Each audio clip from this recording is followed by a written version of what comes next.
네, 이번 주 강단 말씀을 받으면서 저에게 가장 마음에 담게 하신 내용이 있었습니다. 그것은 바로 그릇입니다.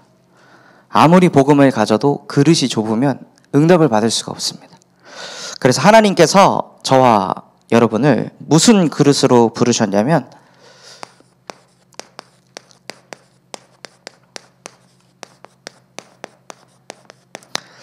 237을 위한 그릇으로 하나님께서 저와 여러분을 부르셨습니다.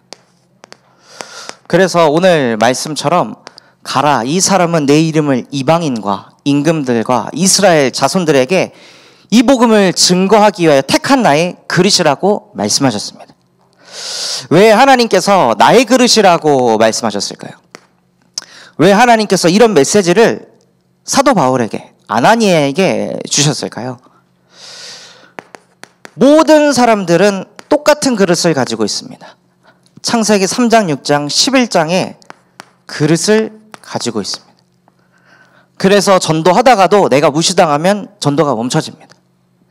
전도하다가도 내가 힘들면 다락방이 끊어집니다. 창세기 3, 6, 11장을 가지고서는 세계복음화를 할 수가 없습니다. 그런데 우리는 이 속에서 빠져나올 수 있는 존재가 아닙니다. 아무리 노력해도 나 중심을 빠져나올 수가 없습니다. 나라는 게 존재하기 때문에. 그래서 하나님께서는 창세기 3, 6, 11장의 그릇으로는 세계복음화 못한다. 그래서 내가 너희를 택해서 하나님의 그릇으로 사용할 것이다 하고 하나님께서 우리에게 언약의 말씀을 주셨습니다. 그 하나님의 그릇을 가지고 이번 주 강단 말씀처럼 내가 주를 바라사오니, 우리가 주님을 바라면 주님께서 내게 응답하십니다. 어떤 응답을 하시냐면 하나님께서는요, 능력 있는 사람을 채용하지 않습니다. 하나님께서는 수준이 있고 스펙이 좋은 사람을 채용하지 않습니다. 만약에 수준이 있으면은 다 서기관들, 바리새인들을 하나님께서 채용을 하셨겠죠. 그러나 하나님께서는 갈릴리 사람들을 채용하셨습니다. 수준도 낮고 배경도 없고 못 배우고 규모도 없고 그런 사람들을 하나님께서 부르셨습니다. 왜냐하면 누가 하나님의 계획이 있는지가 중요하기 때문입니다. 수많은 사람들은 자기가 계획을 세웁니다. 내 계획을 이루려고 발버둥 치면서 삽니다. 그러나 하나님께서는 그거 말고 과연 누가 호세우의 언약을 붙잡고 그 계획 속에 있는가? 분명히 수준은 호세우 못할 수준인데 하나님, 나는 그것과 상관없이 나는 하나님이 택한 하나님의 그릇입니다 라고 고백하는 그 한 사람이 누구냐? 하나님께서는 그 누구를 찾으십니다. 제가 RTS에서도 전도 캠프 할 때 저에게 딱 각인된 게 있었습니다. 누구를 통해 들어가는가? 그게 모든 거라고 했습니다. 아나니아가 사도 바울을 만나니까 세계복음화가 됐습니다. 아나니아라는 다메섹에서 계속해서 직위운동을 하고 있던 그 중직자 한 사람이 사도 바울이라는 전도자를 만나게 된 겁니다. 그 하나님의 계획, 하나님의 소원을 가진 아나니아가 사도 바울을 만나게 된 거예요. 그 하나님의 계획 속에 있는 사람이 누구냐면 하나님의 형상대로 창조된 그 창조 원리대로 사는 그 한 사람입니다. 수많은 사람들은 기도를 통해서 자기의 유익, 창세기 3, 6, 11장을 이루려고 기도합니다. 울부짖습니다. 그러나 아나니아는 하나님, 나는 하나님과 함께 하고 싶습니다. 전도가 안 돼도 계속 직위의 운동한다고 언약 붙잡고 하는데 혼자 예배할지라도 하나님이 지금 나와 함께 하십니다. 그것 자체가 나에게 응답입니다. 열매 없으니까 직위에 사라지고 다락방 사라지고 전도가 안 된다고 또 예배에 사라지고, 저는 그거 말고 하나님과 함께하며 하나님께 예배하는 예배자가 되겠습니다. 그러니까 아나니아가 모든 것들을 정복하고 다스리게 되는 겁니다. 그래서 무슨 응답까지 오냐? 복의 근원의 축복까지 따라오게 됩니다. 하나님께서는 우리를 이런 영적 존재로 창조하셨는데 그런 우리에게 무슨 문제가 생겼냐? 하나님과의 관계가 끊어져 버렸습니다. 분명히 예배도 하는데, 분명히 기도도 하는데, 분명히 현장에서 전도도 하려고 하는데 하나님과의 관계가 끊어져서 자꾸 나를 믿습니다. 나는 안 되는데, 나는 못하는데, 나는 메시지가 아직 편집이 안 됐는데, 나는 아직 성격이 내성적이고 소심한데, 계속 나를 믿습니다. 또 무엇을 자꾸 믿냐면 현실을 자꾸 믿는 거예요. 지금 내가 처한 현실, 수많은 사람들이 사도 바울은 안 된다고 합니다. 사도 바울은 계속해서 사람들을 핍박했고 정죄했기 때문에 그래서 안 돼. 다 나를 믿고 현실을 믿고 또 무엇을 믿냐면 과거를 믿는 거예요. 내가 여태 살아온 과거. 그래서 그 속에서 내가 받은 상처, 그렇기 때문에 나는 이럴 수밖에 없어 라고 하면서 자꾸 이것을 믿는 거예요. 사단이 무엇을 하냐면요, 그리스도를 듣는데 그리스도만 못 믿게 합니다. 나도 믿고 내 생각도 믿고 현실도 믿고 과거도 믿고 상처도 믿는데 그리스도만 못 믿게 합니다. 사단은요, 말씀도 듣습니다. 이 자리에 앉아 있습니다. 그런데 문제가 다가오면 내 생각 가지고 문제를 해석하고, 문제가 다가오면 현실만을 쳐다보고, 과거에 내가 살아왔던 것 가지고 바라보니까 이거는 나중에 이렇게 되겠구나 라고 나도 모르게 요것을 믿습니다. 이걸 보고 우상이라 합니다. 하나님 아닌 다른 것을 믿는 것. 사단은 끊임없이 뭘 하냐? 하나님만 못 믿게 합니다. 그리스도만 못 믿게 합니다. 그래서 하나님께서 하나님의 복음을 주셨습니다. 계속해서 나 말고 다른 것 믿게 하는 뱀의 머리를 여자의 후손이 와서 박살냈느니라. 여자의 후손 대신 그리스도께서 오셔서 그리스도만 못 믿게 하는 그 흑암 권세를 박살내버리셨습니다.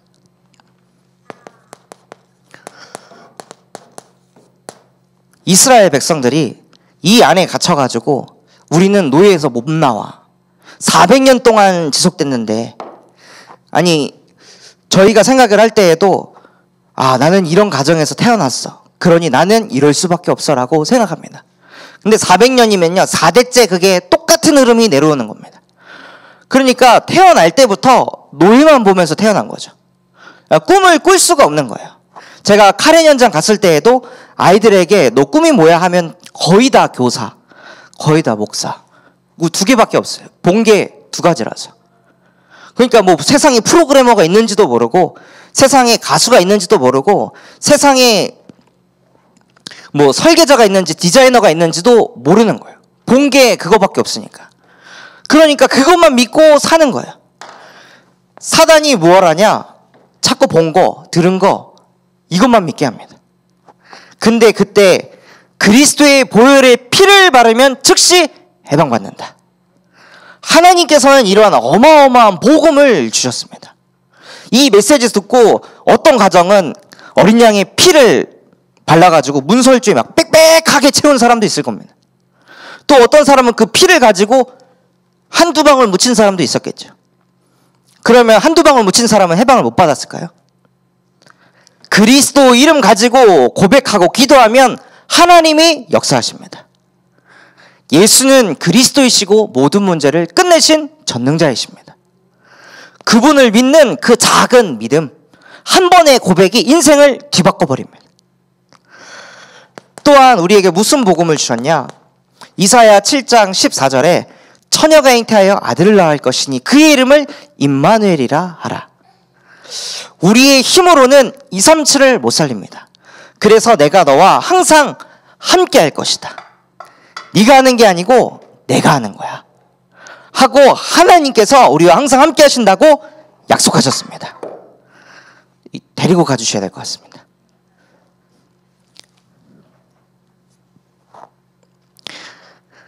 그래서 이 일들을 통해서 무엇을 하셨냐? 우리의 근본 문제를 십자가에서 끝내신 예수가 그리스도시요 살아계신 하나님의 아들이십니다. 하나님께서는 우리가 날마다 이 복음을 누리기를 원하십니다. 우리가 이 하나님의 계획 속에 있으면 하나님께서 무엇을 이루어 가시냐? 우리를 치유하시고 우리를 세워가시고 성취하신다고 약속하셨습니다. 예레미야 33장 6절에서 9절에 보면요, 시위대 뜰에 갇혀있던 예레미야에게 하나님께서 말씀하셨어요. 너는 내게 부르짖어라. 그러면 내가 내게 응답하겠고 크고 은밀한 일을 보일 것이다. 근데 그 일이 뭐냐?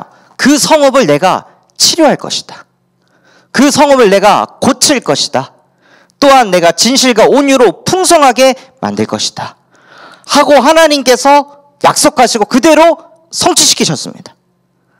우리는 이걸 믿는 거예요. 제가 처음에 여기 참소만교회 와가지고 그 전에 인천에 있을 때는 PK니까 이제 저를 못 건드시는 거예요, 다. 그러니까 뭐 새벽 예배 1년에 2번 나가고 그랬던 제가 여기 와서 새벽 예배를 이렇게 참석하니까 낮에는 거의 뭐 정신을 못 차리는 거예요. 해롱해롱하고 남아가지고 이제 기도할 때도 목사님이 가시기 전까지는 계속 기도해야 되는데 거의 그 6시 20분 채우려고 막 여기서 얼마나 발버둥을 쳤는지 모르겠습니다. 그렇게 발버둥 치면서 수개월을 보내는 중에 하나님께서 저를 하나씩 치유해 가시더라고요. 이제는 목사님이 언제 가셨는지도 모를 만큼 깊은 기도 속으로 들어가게 하시고 그 아침 새벽 5시에 일어나는 게 막 지옥 같은 그런 기분들을 느끼는 것이 어느 순간 하나씩 끝나가게 하시더라고요. 하나님께서 말씀하신 대로 제가 하나님의 계획 속에 있으니까 하나님께서 저희 무능함을, 게으름을, 나태함을 하나씩 치유해 가시더라고요. 그래서 하나님께서는 무엇을 치유하시냐? 지금도 사단은 우리에게 역사합니다. 어떻게 역사하냐? 하나님 아닌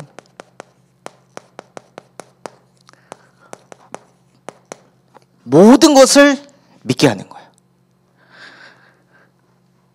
하나님 빼고 다른 것은 다 믿게 하는 거죠. 특히 사람의 말들을. 제가 RTS 가기 전에 그래, 언제 내가 해외를 가볼까? 언제 내가 유럽 여행을 갈까? 해서 그 퇴직금 받은 거 가지고 저기 유럽으로 혼자 배낭을 메고 여행을 갔습니다. 영어도 한마디도 못하면서. 거기 갔는데 갈 때 이제 직장 동료들이 얘기해 주는 거예요. 프랑스 파리 공항에 가면 절대 캐리어를 손에서 놓지 마라. 캐리어에서 손에 놓고 구글맵을 쳐다보는 순간 캐리어는 너의 것이 아닐 것이다 하고 그런 얘기들을 엄청나게 많이 들었거든요. 그러니까 캐리어를 이렇게 끌고 가다가 캐리어가 갑자기 탁 하고 걸리는 거예요. 그러니까 누가 내 캐리어를 가져가려고 하는구나. 그 왼손에 온 힘을 다져가지고 얼굴을 치려고 확 돌으니까 아무도 없는 거예요. 봤더니 턱에 걸렸더라고요. 그러면서 혼자 시달리는 거죠.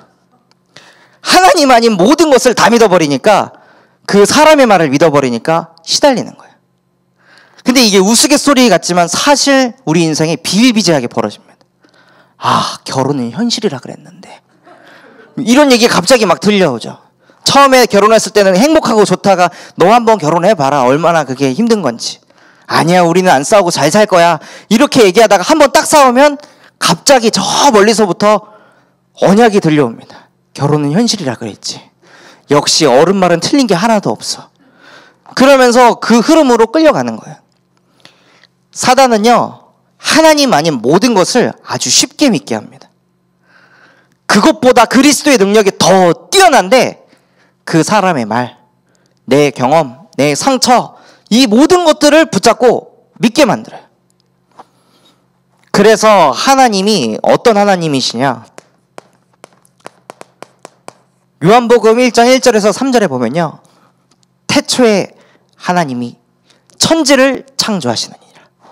그런데 하나님께서 말씀으로 천지를 창조하셨다고 말씀하셨어요. 이 말씀이 곧 하나님이시다. 말씀 한마디에 천지를 창조하실 수 있는 그 하나님께서 지금 우리와 함께 하십니다. 말씀으로 모든 것을 움직이신 하나님께서 우리에게 말씀하십니다. 그 말씀을 우리가 언약으로 붙잡는다면 사단이 아무리 발버둥을 쳐도 무릎 꿇게 돼 있는 거예요. 평강의 하나님께서 속히 사단을 너희 발 아래 무릎 꿇게 하시리라. 사단을 이길 수 있는 유일한 방법은요, 나를 치는 것도 아니고 말씀을 묵상하는 겁니다. 말씀을 고백하는 겁니다. 그때 흑암이 무릎 꿇습니다. 그래서 그 하나님께서 우리에게 언약을 주셨는데 어떤 언약을 주셨냐? 창세기 12장 1절에서 3절의 언약을 주셨습니다. 내가 너로 모든 족속이 복을 받게 할 것이다. 너의 존재 자체가 복의 근원이다. 이것을 그냥 언약으로 붙잡아 버리는 겁니다. 누구처럼요? 아나니아처럼. 나는 복의 근원이야.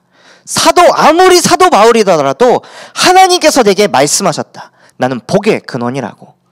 그럼 사도 바울 너도 복 받을 것이다. 어마어마한 언약을 가지고 있으니까 그 언약대로 하나님께서 이뤄가십니다. 우리에게 또 어떤 언약을 주셨냐? 마음을 다하고 뜻을 다하고 힘을 다하여 주 너의 하나님을 사랑해라. 하나님께서 우리에게 언약을 계속 각인하고 묵상하고 새기라고 말씀하셨습니다. 왜 자꾸 이거를 새기라고 하실까요? 만약에 제가 와이프하고 만나는 그 첫 미팅에서 제 방구를 끼면 어떻게 될까요? 아무런 만남이 없다가 지금은 방구를 낀다고 해서 너랑 못 살겠어 하고 이혼서류 가져와 라고 분명히 말을 안 할 겁니다. 저랑 함께한 여정이 있으니까. 근데 딱 처음 만났는데 거기서 살고 방구를 갈게 되면 얘는 진짜 개념이 있는 거야 없는 거야. 나를 좋아하는 거야. 나랑 헤어지겠다는 거구나. 내가 마음에 안 들겠다는 거구나 라고 하고 관계를 끊어버리겠죠. 그것처럼 우리 안에 하나님께서 주신 그 언약들을 우리 안에 새기고 여정을 걸어가면요, 그 힘이 흑암을 무릎 꿇게 합니다. 그래서 계속해서 하나님께서는 성경에 보면 이렇게 말씀하십니다. 아브라함의 하나님, 이삭의 하나님, 야곱의 하나님이 너와 함께한다. 모세와 함께한 내가 여호수아야 너와 함께할 것이다 하고 하나님께서는 과거의 언약을 이루셨던 것을 자꾸 상기시키십니다. 이렇게 내가 했잖아. 이렇게 너를 애굽에서 종되었던 이스라엘 백성들을 해방시켰잖아. 그런 내가 너와 함께 하잖아. 근데 왜 뭐가 부족해? 왜 자꾸 안 된다 그래? 내가 너와 함께 한다는데. 그래서 하나님께서는 마음을 다하고 뜻을 다하고 힘을 다해서 우리에게 주신 언약을 계속 각인하라고 하시는 겁니다.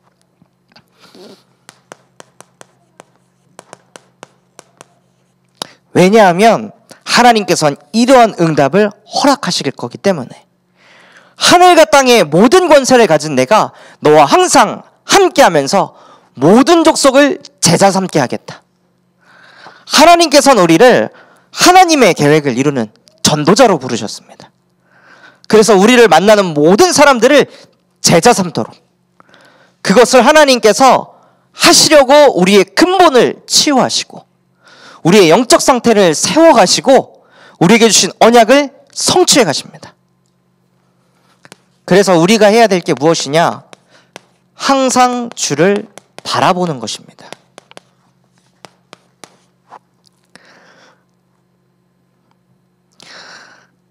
언제 주를 바라보냐면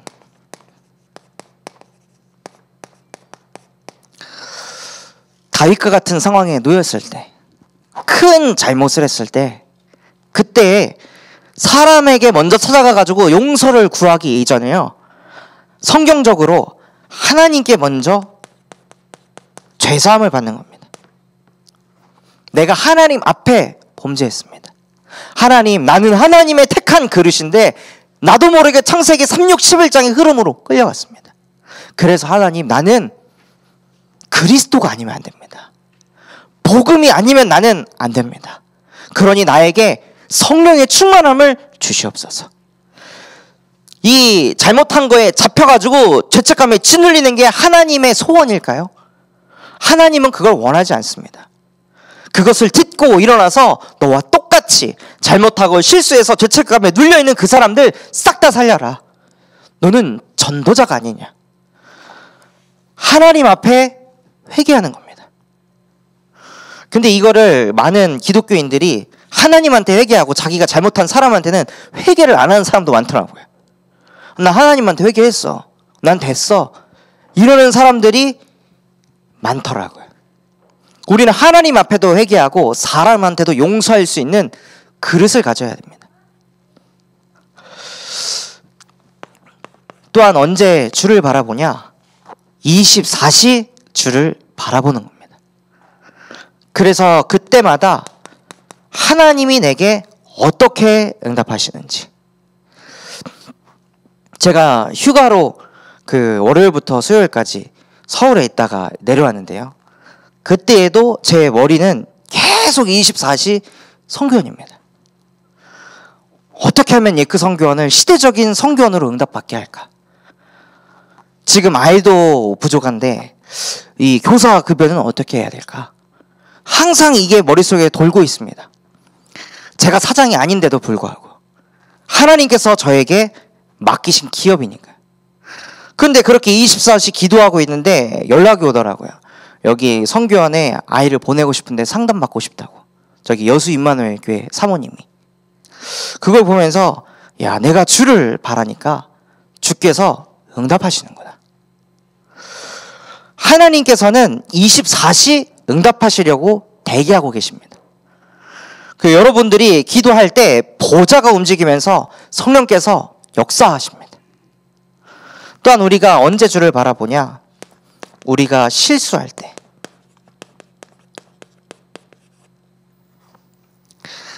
우리가 잘못하고 우리가 실수한 그때에도 하나님만을 바라보는 겁니다.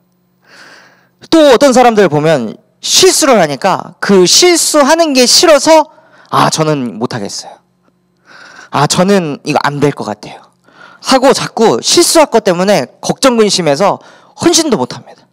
도전도 못합니다. 근데 우리가 실수하는 것도 하나님의 절대 주권 속에 있는 겁니다. 이 실수를 통해 하나님이 하실 일이 있습니다. 그것이 무엇이냐? 사람 살리는 겁니다. 요셉이 실수했습니다. 무슨 실수를 했죠? 형들이 잘못한 걸 꼰질른 실수를 했습니다. 그거를 전도자로서 가슴에 담고 우리 형들이 창세기 36, 11장에 잡혀가지고 저렇게 아빠가 있으면은 양칠 때 모습 다르고 아빠가 없으면은 양칠 때 모습 다르고 저게 근본 문제구나. 이것은 고자질해서 될 게 아니구나. 이 사람들에게 창세기 3장 15절 여자의 후손이 필요하구나. 이것을 요셉이 보고 고백했어야 되는데 그거를 인본주의 있어서 아버지한테 다 꼰질렀습니다. 그 실수를 통해 수십 년을 고생을 했죠. 근데 그 실수조차도 하나님께서는 세계복음화하도록 사용하셨습니다. 실수가 문제가 아닙니다.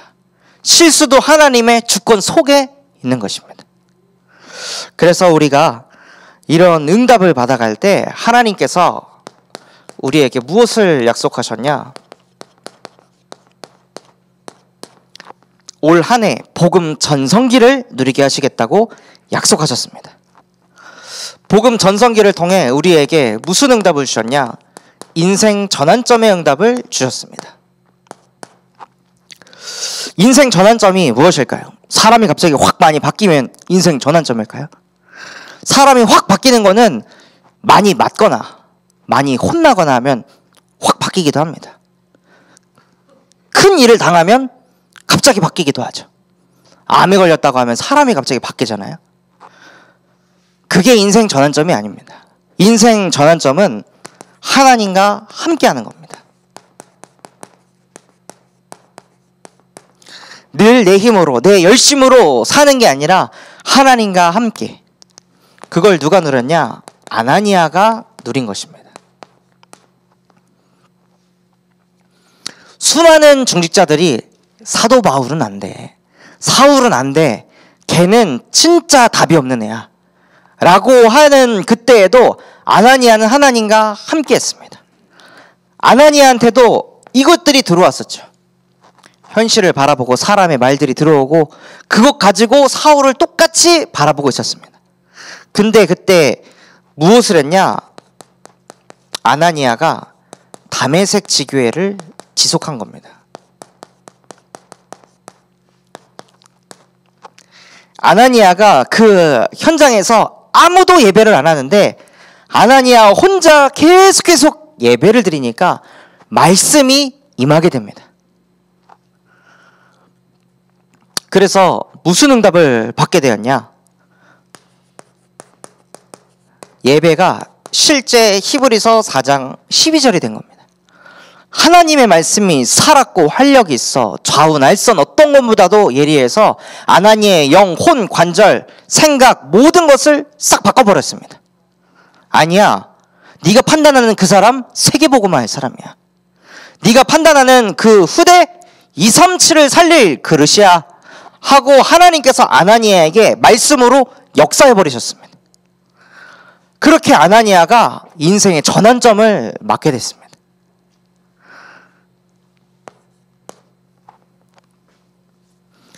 저희가 계속 성견에서 우리 교사분들하고 모여가지고 예배하고 기도하니까 하나님께서 문을 열어가시더라고요. 그래서 성견 우리 민호네 가정에 다락방의 문을 여셔가지고 거기 갔더니 좀 있으면 이제 남편이 강제 출국을 당하고 그런 상황 속에서 이제 불법 체류자에 대한 그 벌금 700 얼마 다 물어야 되고 자녀는 넷이나 있고 그러니까 눈앞이 캄캄한 거예요. 도대체 어떻게 해야 될지도 모르겠고 그래서 그 현장 가서 뭘 했냐면 출애굽기 3장 18절 보혈에 피 바르는 예배 드리면 끝난다. 아무리 인본주의 쓰고 여기저기 도움을 구해봐도 안 될 것이다. 왜냐? 하나님께서 주신 기근이니까. 그 기근은 하나님의 절대 방법인 그리스도를 체험해야 된다. 당신들에게 필요한 거는 그 700 얼마의 돈이 아니라 출국 안 당하는 게 아니라 그리스도를 만나야 된다. 하고 그리스도의 복음을 전하니까 그 남편이 복음을 받더라고요. 그 남편은 거기 자녀들 예림이 예지가 교회 간다고 할 때도 왜 애들 교회 보내냐 코로나인데 하면서 막 교회를 판단하고 정죄하고 교회 가는 걸 막았던 사도 바울 같은 사람이었습니다. 그런데 하나님께서 은혜를 주셔서 아니다, 저 사람은 전도자다. RTS에서 그렇게 배웠거든요. 핍박하는 사람 제자다. 사도 바울 핍박하지 않았냐? 핍박하는 사람은 제자다. 흑암이 꺾이면 하나님이 쓰실 것이다. 딱 그게 제 안에 있으니까 거기 갈 때에도 이 사람은 전도자다. 이런 마음을 주시더라고요. 그러니까 거기에서 예배를 드리고 그 다음 주에 찾아갔더니 그 문제들이 끝난 거예요. 남편이 강제 출국 당한 다음에 돌아올 수 있는 게 5년, 7년 걸린다고 했는데 하나님께서 만남의 축복을 주셔서 변호사와 만나게 되고 그래서 그 변호사분이 문제를 해결해 주셔가지고 몇 개월 뒤에 다시 돌아올 수 있도록 만들어 주셨어요. 불법 체류에 대한 그 벌금에 대한 경제 문제도 하나님이 해결해 주셨어요. 그러니까 그걸 통해서 그 사람들이 뭘 깨달았냐면 진짜 기근이 아니구나. 기근은 하나님의 절대 방법이구나. 그리스도를 체험할 수 있는 기회였구나. 이것을 깨닫게 하셨습니다. 그리고 나서 지금 그 남편분은 출국을 했거든요. 12월 6일 날 이제 나갔는데 가기 전에 마지막으로 예배했습니다. 당신이 붙잡아야 될 언약이 있다. 요셉이 형들이 팔아서 간 것이 아니라 이는 하나님이. 당신을 한국 정부가 내쫓은 게 아니라 이는 하나님이 당신을 필리핀으로 다시 보내시는 이유는 필리핀에 한 번도 복음 듣지 못한 그 사람들에게 이 복음을 전달하라고 하나님이 보내시는 거다. 그 가정 가문의 저주재앙을 끊어버리라고 하고 이 메시지를 전달했는데 그걸 딱 붙잡더라고요. 왜 내가 필리핀 가야 되는지 이해하지 못했는데 이제 알았다. 내가 왜 가야 되는지. 나는 전도자다. 하나님께서 인생을 전환시켜 버리셨습니다.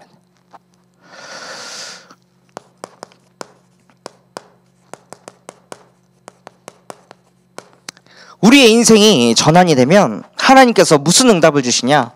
교회 전환점의 응답을 주십니다. 무슨 응답을 주시냐? 노바디의 응답을. 아무도 사울은 안 된다고 했습니다. 얘는 진짜 답이 없고 얘는 진짜 지옥가 마땅할 애라고 모든 크리스찬들이 생각했습니다. 근데 교회에서도 마찬가지입니다. 영적 상태가 조금 안 좋고 막 성격이 욱하고 그런 사람들을 보면 다 영적 문제 심각하네. 아직 복음 못 깨달았네. 근본 문제가 심하네. 다 판단합니다. 복음이 아닙니다. 복음은요, 그 사람을 살려버리는 겁니다. 다 멀리하고 다 가까이 하고 싶지 않은 그 사람, 하나님께서 복음의 능력을 보여주려고 하시는구나. 이번 주 주일날 방송실 일을 딱 마치고 딱 나왔는데 한 청년하고 눈이 마주쳤어요. 우리 성관 청년. 눈이 딱 마주쳐가지고 오, 오랜만이에요. 어떻게 교회 왔어요? 그러니까 어떻게 왔다고 하더라고요. 왜 여기 앉아있어요? 집에 가려고 하는데 차량 운행해 줄 사람이 없다고. 그럼 저랑 같이 가시죠. 해가지고 성관 청년 태워가지고 가면서 이제 막 포럼을 하는데 자기 그 일하는 곳에 수요일 날 다른 교회에 와서 메시지를 한다는 거예요. 그래서 나도 하고 싶은데 나도 거기서 메시지 할 수 있게 해주면 안 돼요? 그 사람 수요일 날 하니까 저는 월요일이나 화요일이나 아무 때나 저도 거기에 좀 꽂아달라고. 그랬더니 자기가 이제 팀장님한테 가서 얘기해 본다고 그러시더라고요. 근데 그 청년하고 계속 제가 교제를 하고 만날 때마다 하나님이 이 사람을 통해 어떤 전도를 일으키려고 자꾸 만나게 하시는 걸까? 사람들의 눈에 봤을 때는 뭔가 불편하고 힘들고, 근데 그게 아니라 하나님께서는 그 노바디의 사람을 에브리바디의 사람으로 만들어 가십니다.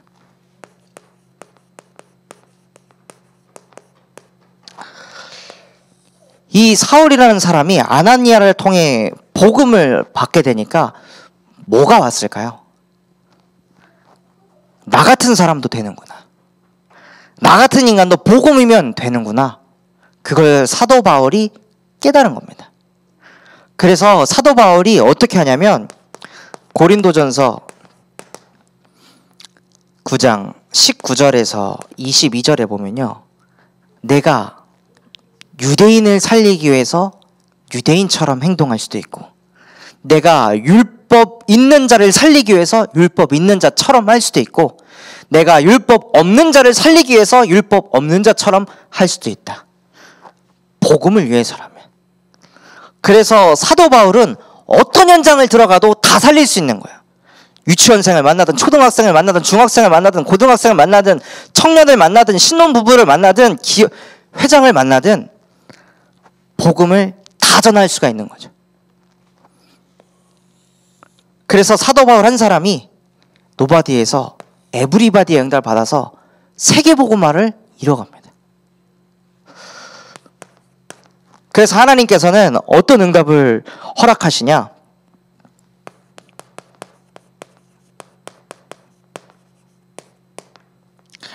안디옥 교회의 응답을 허락하십니다. 예루살렘 교회는 다 자기끼리 은혜 받고 자기끼리 감사하고 자기끼리 눈물 흘리고 다 이런 식이었습니다. 그래서 사도 바울이 너희가 계속 너희끼리끼리 하는 걸 자처하지 않냐? 우리는 이방인들에게 복음을 전할 것이다 하고 안디옥 교회가 이방인에게 복음을 본격적으로 전달하기 시작합니다. 그래서 하나님께서는 저희 교회에도 다민족 합숙이라는 그 합숙 훈련을 통해 계속해서 다민족의 문을 열어가십니다.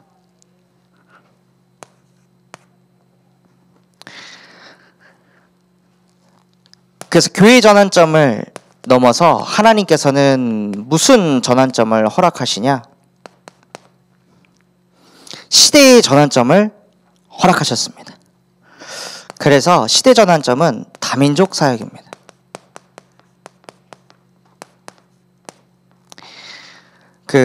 저희 교회에 지속적으로 나오는 데이비드가 그 친구 한 명을 데리고 왔어요.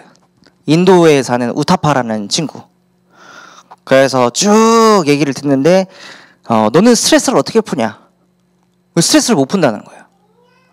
자기 머릿속에서는 프로젝트 해야 되니까 계속 개발하고 연구해야 되니까 머리가 계속 돈다는 거예요. 씻을 때에도 개발하는 생각, 잘 때에도 개발하는 생각, 이게 머릿속에서 계속 도는 거예요. 24시. 그러니까는 얘가 너무 시달리더라고요. 그래서 그 친구한테 물이 고여있으면 썩는다. 우리의 생각도 고여있으면 영이 죽어버린다. 물은 언제 생명이 있냐? 물은 흘러갈 때 생명이 있다. 우리의 생각도 마찬가지. 우리의 생각이 흘러가야 되는데 어디로 흘러가야 되냐? 하늘로. 하늘 보좌로 우리가 생각을 흘려보낼 때 우리의 영이 산다. 그걸 보고 기도라고 한다. 그런데 기도는 너는 할 수 없다. 기도는 예수 그리스도를 영접한 하나님의 자녀만 할 수 있는 권세다. 그래서 네가 예수 그리스도 영접하면 하늘 보좌를 움직이는 기도를 할 수 있다. 그래서 네가 그리스도를 영접해야 되는데 그 그리스도는 다음에 알려줄게. 너 관심 있으면 성경 공부할 때 와라 하니까 이 친구가 알겠다고 하고 그거를 받아들이더라고요. 그 계속 오는 그 데이비드를 총에 하나님께서는 그 전남대에 500명의 다민족들이 있거든요. 거기에 문을 열어가실 줄 믿습니다.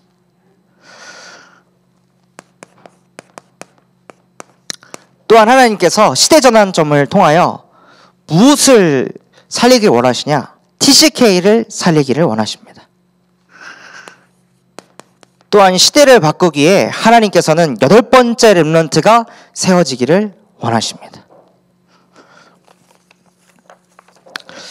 그래서 우리가 인생, 교회, 시대전환점의 축복을 누려가면서 무슨 응답을 받길 원하시냐? 237의 그릇을 받길 원하십니다. 그 그릇 중에 나의 그릇,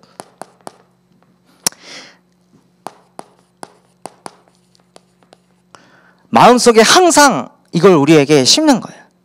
하나님, 나는 237과 5천 종족을 살릴 지도자가 될 사람입니다. 그럼 이렇게 실제 기도했으면요, 237과 5천 종족 안에는 70억이 넘는 인구가 있습니다. 그 사람들이 하는 그 불평불만들, 판단들, 정죄들, 모든 것들을 초월하는 사람입니다. 만약에 모세가 그 출애굽을 할 때 거기에 있는 모든 사람들의 고민들을 다 듣고 이걸 다 상대하고 다 걸려 넘어졌다면 아마 암에 걸려 죽었을 겁니다. 그러나 우리가 237과 5천 종족 살릴 지도자이기 때문에 그냥 넘어가는 겁니다. 뛰어넘고 초월하는 겁니다. 그걸 마음에 다 담아두는 게 아니라 하나님이 하실 줄 믿습니다. 하나님, 나는 이 사람 생각 못 바꿔요. 그러니 성령께서 역사해 주세요 하고 주를 바라면 주께서 응답하실 줄 믿습니다.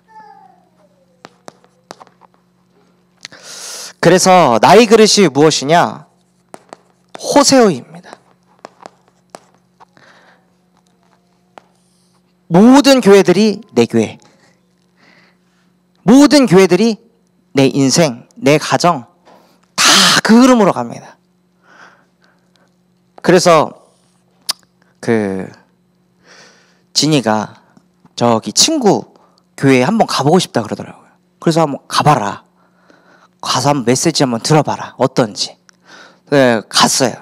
몇 주 동안 메시지 듣고 와가지고 이제 차량 운행하면서 어땠어? 하니까 있잖아요. 말씀을요 이렇게 해요 하면서 메시지 내용을 막 말하더라고요.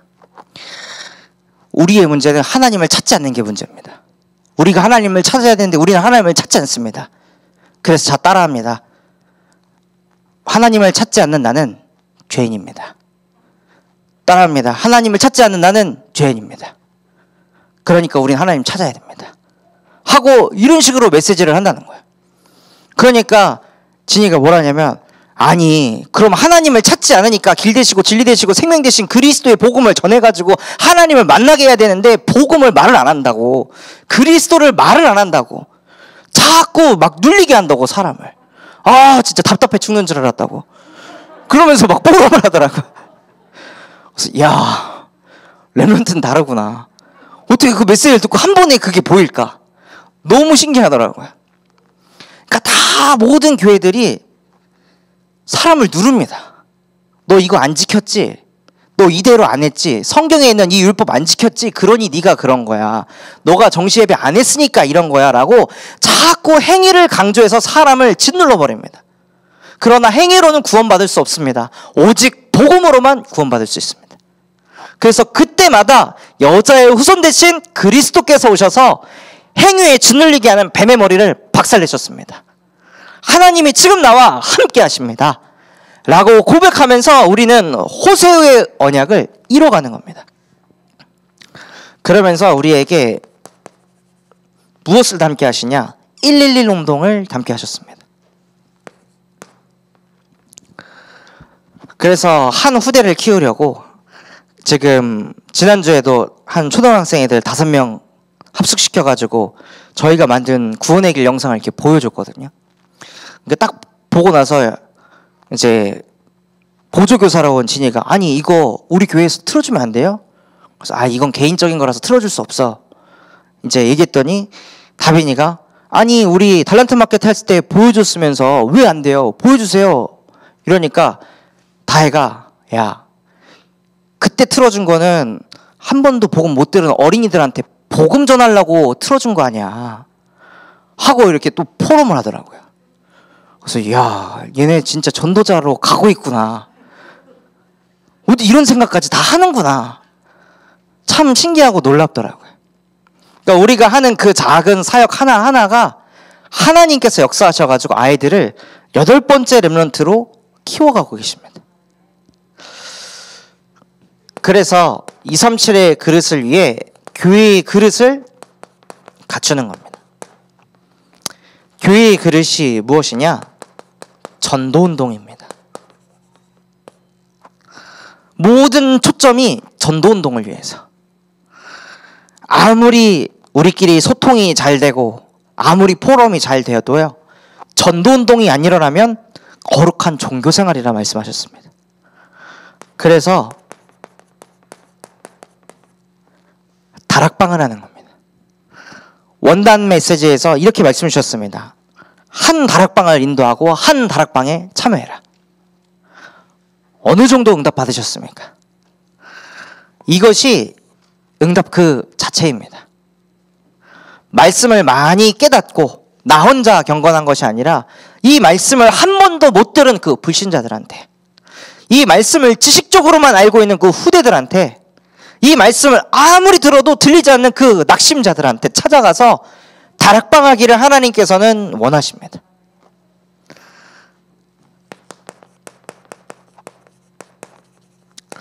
또한 교회의 그릇이 무엇이냐? 선교운동입니다. 그래서 하나님께서는 저희 교회 다민족을 품게 하시고 TCK를 후원하는 후견인까지 하나님께서 세워가십니다.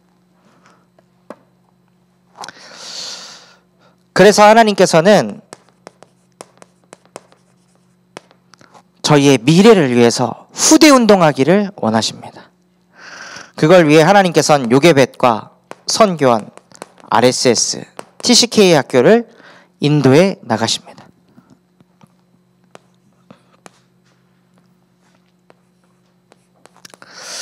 그래서 제가 선교원에서 하는 거는요, 저는 유아교육을 전공한 사람이 아니기 때문에 유아교육 전공한 선생님들보다 한참 밑바닥에 있습니다. 그런데 제가 붙잡은 언약은 사무엘입니다.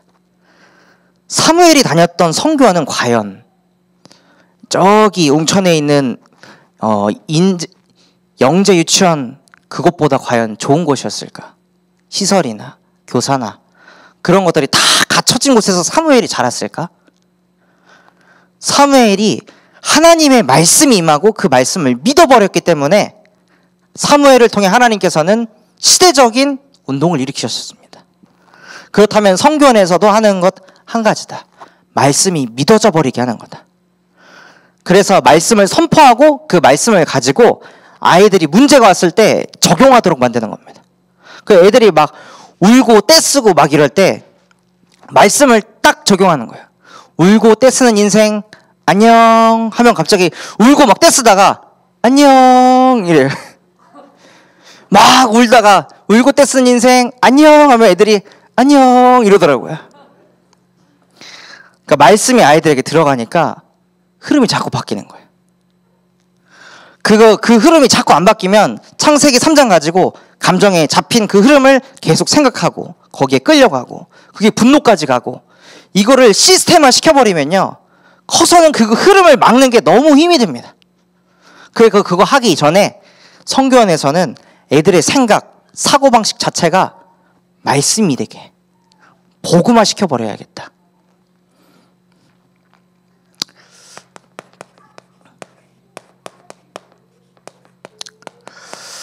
그래서 하나님께서는 저희에게 무엇을 허락하시냐? 시대의 그릇을 준비하라고 말씀하십니다. 예전엔 경제를 가지고 무엇을 했냐면요. 소유하려고 했습니다. 돈이 있으면 명품을 사고 좋은 차를 뽑고 좋은 집을 얻고 경제를 가지고 자꾸 소유하려고 했는데 요새 경제는 경험으로 올라가고 있습니다. 경제를 가지고 색다른 경험, 못 해본 거 그런 것들을 자꾸 체험해 보는 게 경제의 흐름이에요. 그래서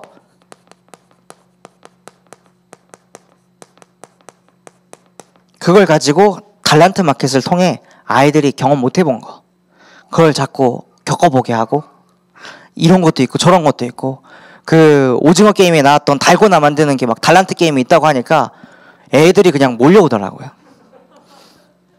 원래는 별로 없었는데 그 달고나가 있다 하는 순간에 막 갑자기 2명, 3명 데리고 온다는 애가 막 6명, 7명이 온다 그러고 그래서 한 35명, 6명의 아이들이 참여했습니다. 그래서 그 아이들이 그리스도의 복음을 듣고 한 14명의 불신자들이 구원을 받는 일들이 벌어지게 하셨습니다. 그래서 시대의 흐름을 그냥 이용해 버리는 겁니다. 아, 애들이 경제 가지고 경험하는 거 좋아하지? 그럼 야, 이거 너네 한번 겪어봐. 경험해봐. 하고 플랫폼 삼아서 다 끌어담아서 복음을 때리는 겁니다. 그리고 그 중에 사도 바울과 같은 그 제자를 찾는 겁니다. 그 시대의 그릇이 무엇이냐? 지금 시대는 알파 세대가 자라고 있습니다. 알파 세대가 무엇이냐면요. 태어날 때부터 미디어를 보면서 자라는 아이들입니다.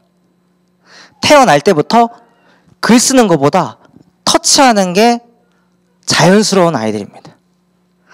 그래서 제 차에 이렇게 딱 태웠을 때에도 1살짜리 아이가 자연스럽게 손가락이 그 터치 스크린으로 가서 터치를 하더라고요. 가르치지도 않았는데. 그러니까 알파 세대의 아이들은 다 뭐에 익숙하냐? 미디어에 익숙합니다. 그래서 237을 살리는 게 무엇이냐? 미디어에 대한 기능을 준비하는 겁니다. 또한 시대의 그릇이 무엇이냐면